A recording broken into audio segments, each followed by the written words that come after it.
Assalamualaikum warahmatullahi wabarakatuh. Sekarang kita akan berdiskusi tentang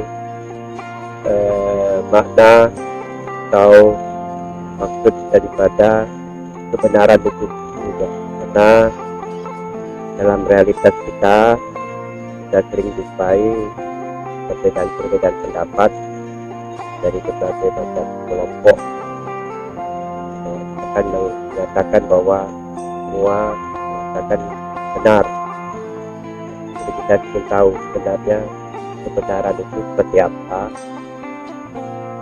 bersama mengajarkan itu kami kita dengarkan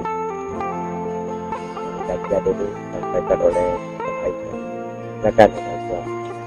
Assalamualaikum warahmatullahi wabarakatuh.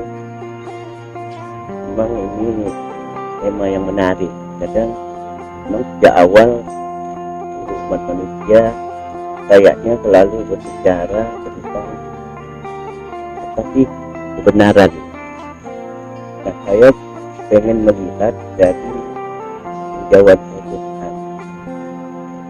Memang awal-awal Allah sudah memperingatkan bahwa kita diperintahkan untuk menjadi satu kebenaran. Allah menyatakan bahwa kalau tidak melalui kebenaran itu disebut di dalam Al-Quran itu dengan istilah jam, melalui persangkaan, bagaimana caranya kalau kita lihat di dalam Al-Quran di An-Najmi 28 itu persangkaan itu Allah katakan tidak bermanfaat bagi ilmu pengetahuan. Innakan la yughni minal haqqi syai'an. Nah, lalu kalau kita lihat, kalau kita pertanyakan kalau begitu bagaimana kebenaran yang sesungguhnya. Nah, untuk itu saya pengen menyampaikan dua istilah dulu. Ini kan istilah bahasa Indonesia. Nah, di dalam bahasa Arab kita mengenal yang biasanya kita terjemahkan sebagai kebenaran itu ada dua. Ada menggunakan istilah al-haq, ada menggunakan istilah as-sahih. Nah, apa bedanya as-sahih dan al-haq ini? As-sahih ini kebenaran menurut pemikiran manusia dengan menetapkan metode-metode tertentu, dengan menetapkan ukuran-ukuran kriteria. Nah, hal-hal inilah yang dijadikan kesimpulan-kesimpulan bahwa apa yang kita pikirkan itu benar. Sedangkan al-haq ini satu istilah yang digunakan Allah untuk menyatakan bahwa kebenaran yang sesungguhnya. Jadi dengan perkataan sederhana, as-sahih itu kebenaran menurut pemikiran manusia, sedangkan al-haq kebenaran bagaimana yang diwakilkan oleh Allah. Nah, yang jadi pertanyaan, kalau begitu jenis apa saja yang termasuk kebenaran? Nah, kalau kita urut dengan penggunaan istilah al-haq ini, pertama, kebenaran yang sesungguhnya itu adalah Allah itu sendiri. Nah, ini kita dapat lihat misalnya di surah Al-Hajj 62, surah Al-Hajj ayat 6 itu dikatakan jelas dzalika bi annallah wal haq. Yang demikian itu Allah adalah hak. Jadi Allah yang memberikan wahyu itu sumbernya hak. Ini yang pertama. Yang kedua kita lihat lagi apa yang disebut dengan al-haq. Yang kedua, Allah menyatakan bahwa Al-Quran itu sendiri yang diwahyukan oleh Allah yang sampai kepada kita, nah itu disebut juga sebagai al-haq.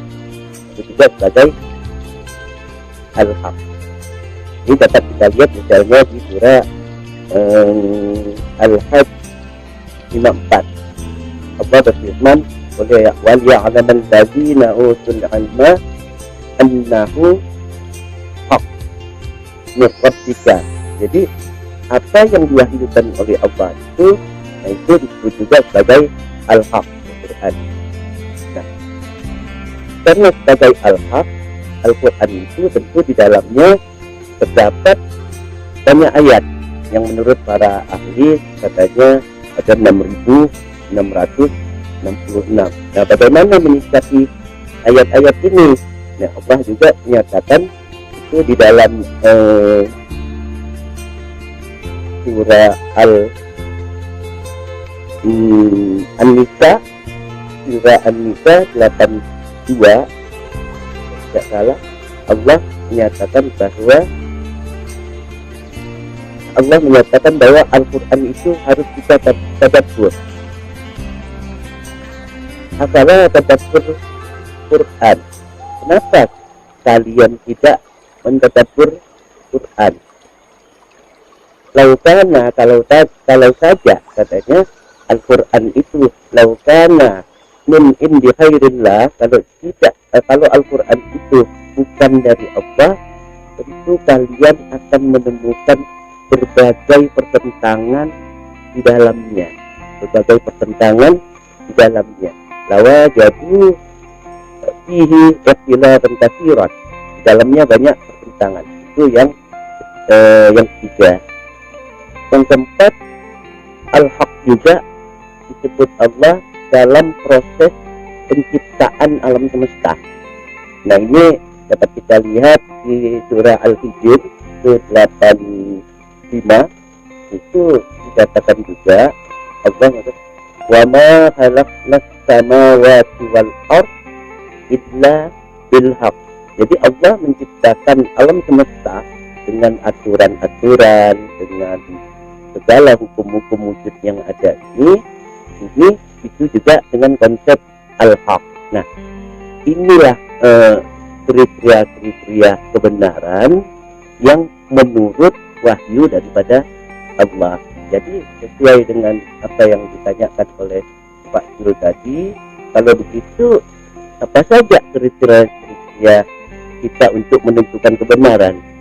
Nah, dari apa yang saya uraikan ini, kita bisa memverifikasi apakah pemikiran kita, apakah tindakan kita, apakah penilaian kita terhadap sesuatu itu, apakah ini ada di dalam konteks kebenaran sebagaimana yang dikehendaki oleh Allah.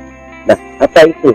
Dari apa yang tadi saya uraikan, itu syarat-syaratnya dapat kita susun. Jadi pertama, tentu segala pernyataan, segala yang kita anggap benar, segala tindakan dan penilaian kita, itu semuanya harus berada di dalam suatu kerangka wahyu.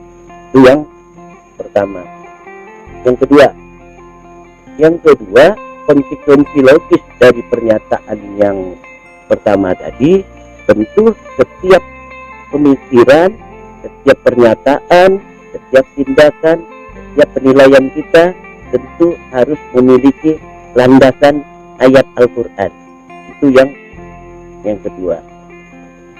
Yang ketiga, apapun landasan yang kita gunakan di dalam penafsirannya, tentu itu tidak boleh bertentangan dengan ayat-ayat yang lain. Nah, yang keempat, seperti yang terakhir kita katakan tadi, bahwa alam semesta ini itu juga diciptakan Allah melalui konsep al-haq. Berarti apapun pernyataan kita, apapun pemikiran dan tindakan kita, itu harus juga tidak boleh bertentangan dengan konsep-konsep alam semesta ini. Harus dibuktikan dengan hukum-hukum wujud di alam semesta ini. Misalnya kita mengatakan kasarnya, misalnya kita berpikir bahwa matahari itu terbit mulai dari barat. Itu harus kita buktikan karena menyangkut hukum alam. Harus kita lihat kenyataan-kenyataan pada hukum-hukum di alam semesta itu. Nah, jadi empat kriteria inilah secara sederhana bagaimana kita memverifikasi apakah pemikiran, apakah tindakan, apakah penilaian kita itu masuk di dalam konsep kebenaran. Apa yang dapat kita simpulkan dari uraian tadi, bahwa ternyata kebenaran yang sesungguhnya itu bukan berada di dalam pemikiran manusia, tapi berada di luar pemikiran manusia. Jadi hasil pemikiran manusia harus kita verifikasi melalui apa yang ada di luar pemikiran manusia. Contoh sederhana saja, misalnya Pak Jul mengatakan bahwa tinggi badan Pak Jul itu 170 misalnya. Saya tidak yakin apakah betul, saya ambil meteran. Oh, setelah dibuktikan, oh memang benar. Atau Pak Jul mengatakan berat Pak Jul 70 kg, saya ambil alat timbangan. Artinya apa? Artinya semua alat verifikasi yang kita gunakan itu bukan ada pada diri manusia, tapi ada di luar pemikiran manusia. Nah, ini konsep al-haq sebenarnya. Begitu juga dengan as-sahih tadi yang saya katakan. Karena as-sahih itu adalah hasil pemikiran manusia, mau tidak mau as-sahih itu juga harus diverifikasi melalui al-haq, melalui Al-Quran. Misalnya di dalam sehari-hari kita mungkin kita bertukar pikiran tentang suatu hadis misalnya.